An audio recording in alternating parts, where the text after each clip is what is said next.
de l'APR Abass Fall daal dinay indi ab bataaxal maanaam tontu il a traité de l'APR ak ña ca nekk en l'occurrence ki nga xamante ne mooy Abdou Mbow de chien affamé ñoo xamante ne nee na Ousmane Sonko ba mu nekk au pouvoir da doon imposer ndax nu kazalika ba mu ñëw ci opposition tamit mooy imposer mais d'abord avant ñu ñëw ci Ousmane Sonko mooy imposer le jeu politique ou bien d'abord kàddu yi mu wax ci kàddu yu ñagas yi utiliser maanaam ay métaphores ay chiens et consorts est-ce que cëram la moom Abass Fall. xam nga gis nga nit ni mu tollu rek lay waxee. ak lim am. waaw je le rappelle je le dis et je le redis. Cheikh. xasit du xaste. il faut qu'on dise la vérité. maanaam gis nga ku fekk xastaate daa jagul rek maanaam ngay boo jagee. doo xas kenn. mais nag boo jagul moom jug nga ne yow ku jug rek mel na ne yow. moo tax foog nga xas ko il faut arrêter.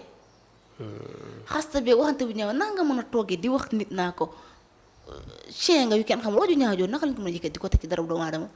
en plus yow nga nekkoon ancien ministre de la République nga nekk le maire de Dakar. le premier magistrat de la ville de Dakar.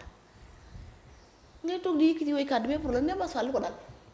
mais est-ce que gisul ci APR kàddu yu mësta yëkkati démb la ñu wax di tudd ab institution wala quelqu'un qui incarne une institution di wax il ment waxul dëgg day fen yooyu noonu diw ci pot est-ce que du loolu dafa gis beneen communication une autre facette de communication de l'APR.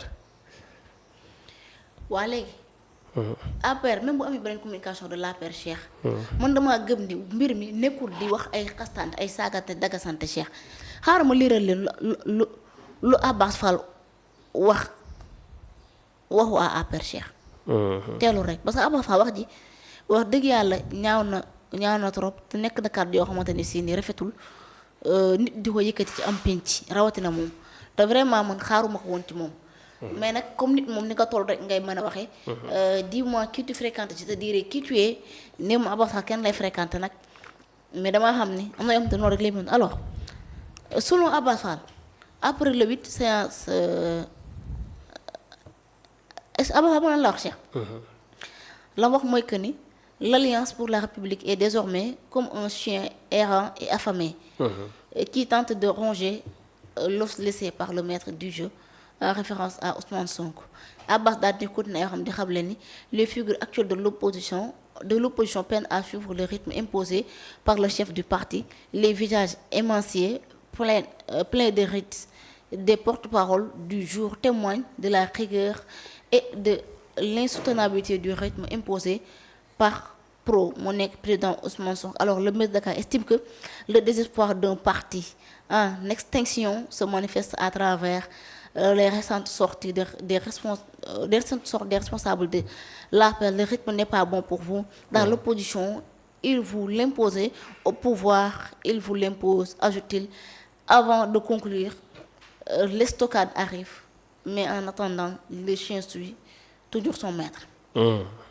maanaam Cheikh bu ñuy wax le chien toujours son maître moom vraiment ñoom moom dañoo war a noppi parce que ñoom rek ngay gis ku d'accord ak seen leader ñu 72 heures la. ñoom rek ngay gis nga toog nga ne yow waa ji ni mu waxee neexuma ñu xas la tuumaal la sosal la waxal la lu dul dëgg. kon je pense que ñoom bu ñuy wax ni le chien suit son maître. ñoom il devait se taire. li mooy dëgg loolu laa gëm. léegi li des mooy Abass Fall naka nga mën a traiter sa moroomu politicien de chien ah. mais benn figure de style la ah. bonne figure de style est-ce que newul ne figure de style la utiliser rek ah. figure de style. léegi moom léegi noonu lañ ko utiliser quoi. waaw loolu la am. yàlla baax na en tout cas daal li ma ci mën a jàpp mooy que ni. kàddu la yoo nga xamante ni kenn rafetlu ko. man rafetlu ma ko te gëm naa ne yàqante der gi wax ci ñoom mën naa ñàkk bu fekkente ne sax ñoom danoo jàpp ne actuellement Ousmane Sonko d'accord naa il est le maître du jeu démb nee naa Ousmane Sonko comme ni ko Babacar Justin Ndiaye waxee woon s'il attaque il prend le rôle du pavé s'il est attaqué il prend le rôle du pavé. bërki démb nee naa la démb nee naa la Ousmane Sonko il est le roi il est le faiseur de roi et il est le roi en même temps nangul nañ ko moo tenir li nga xamante ni si moo nekk la légitimité populaire dans ce pays mais cette légitimité populaire là n'est rien devant cette illégalité bi nga xamante ni si moom la dëkk bi di doxee. léegi nag su fekkente ne moom dafa am ay militants yoo nga xamante ni si ñoom arrogance moo leen sonal. ba jàpp nañ ne képp ku nga xamante ni si yow bokkoo ak lii di seen di xalaat rek yow baaxoo yow yaay nit ku bon yaay délinquant bi yaay bande bi yaay vayu bi je pense que wax dëgg yàlla ñoom dama gëm ni nekk ignorant dépassé wul nga gëm ni yow maanaam àdduna dafa limité wu justement ci sa xalaatu leader parce que ñoom seen leader ak fee xalaat kenn. seen leader ëpp fi xam-xam kenn léegi ñoom jàpp nañ ni moom comme jàpp nañ il est le maître du jeu moom moo fi yor mbooloo moo fi drainer des foules comme si que ni moom lu mu wax loolu mooy dëgg léegi keneen comme dañ d'accord ak ñoom rek yow da ngaa war a toog tu devais raser les murs alors que c'est eux-mêmes qui devaient raser les murs parce que ñu koy doon jox réew mi depuis 2 ans ils n'ont fait rien de bon dans ce pays dikk di ñu tànkal ak li nga xamante ni si moo nekk ay xëccoog werante ak ñoom ñoo nekk les APR gis nga Cheikh. wax naa la ko démb ñoom bu ñu liggéeyoon dëggantaan. les APR duñu sa toog seen Thiès bee di wax kon da ngeen Abdou Mbow noppi de bu yàgg. nga bu ñu liggéeyoon le ministre du doo toog naan day nekk par APR di wax. bu ñu liggéeyoon Macky Sall du toog ci Maroc di joxe ay directives fii gars yi waa APR di réorganiser wu. Cheikh gis nga parce que bu ñu defoon war a def dëggantaan. nag di APR suulu na bu yàgg dootoo dégg APR parce que opposition bi dootuñu am lu ñu wax. mais tey jii ñoom ñi ñu ngi tey jii ñoom waxuma la sax APR waxuma la ñeneen ñi fi nekk mais tey waa NFA rek ñu ngi leen di xaw a rey. sonal nañ leen. gis nga nekk fi di xuloo ko ñii xaw ma le chien suit son maître yu kenn xam man damaa gëm ni li ñu war a suivre dëggantaan mooy que li ñu war a suivre Cheikh. mooy fexe ba suivre li nga xamante ni si moo nekk jafe-jafe sénégalais yi. ngir saafara ko lii la ñu war a suivre. mais pas nekk fi di danga sant ak ñi nga xamante ni si ñoo nekk opposition bi nga xamante ni si ñoom ñu ci ëpp si ñoom il tire sur tout ce qui bouge nga premier ministre génnee wax lu ko neex opposition bi ñoom bu ñu génne dañ koy tontu par A par B yéen mënu leen a tee génn opposition bi tontu ñi nga xamante ni si moo nekk seen leader bu ngeen bañee ko tontu seen leader. da ngeen koy wax mu bàyyi accuser nit ñi da ngeen koy bàyyi mu bàyyi danga sant bi ci penc mi. parce que fii moom ku dégg ku dee ci marché bi. yaa tàgge sa bopp nii la demee. ok jërëjëf am na solo mais moom wax na leneen na mooy Ousmane Sonko maanaam il s'impose en étant au pouvoir que comme l'opposition léegi de ce fait loolu lan moo ci la responsabilité de l'opposition parce que ñoom ñu ngi def li ñu war a def Ousmane Sonko génnoon na mu ne opposition amu fi mais bi opposition bi bëggee fuppu da leen di gàntal ay manifestations comme préfet bi est-ce que newul ne daa juum bu wax ne bu foogee ne l'opposition ne s'impose pas. ñoom ñoo la gën a xam les positions s'imposent. Cheikh comment peut-on être peur ci loo nga xamante ne nga ça n'existe pas. te ñoom ñoo ne opposition amu fi ba pare yow bu Abdou Mbow génnee nga xataraayu. maanaam yow nee nga opposition amu fi mais yow benn chroniqueur fële benn moo ci rek bu génnee. nga xataraayu. ba pare nga ne opposition amu fi.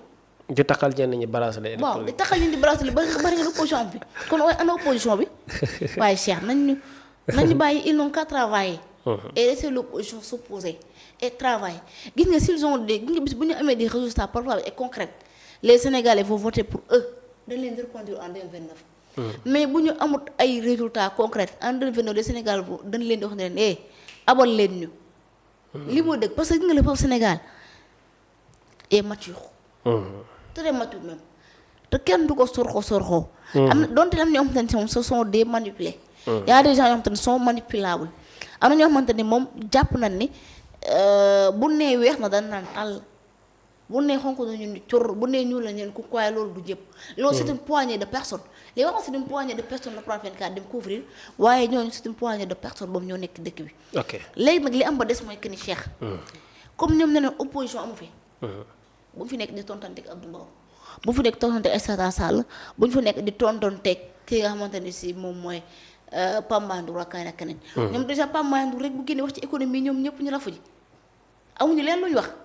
ba pare ñu ne opposition bi liggéey lan ngeen bëgg. gis nga yéen dëgg naan opposition bu taxawoon dëggal seen bopp.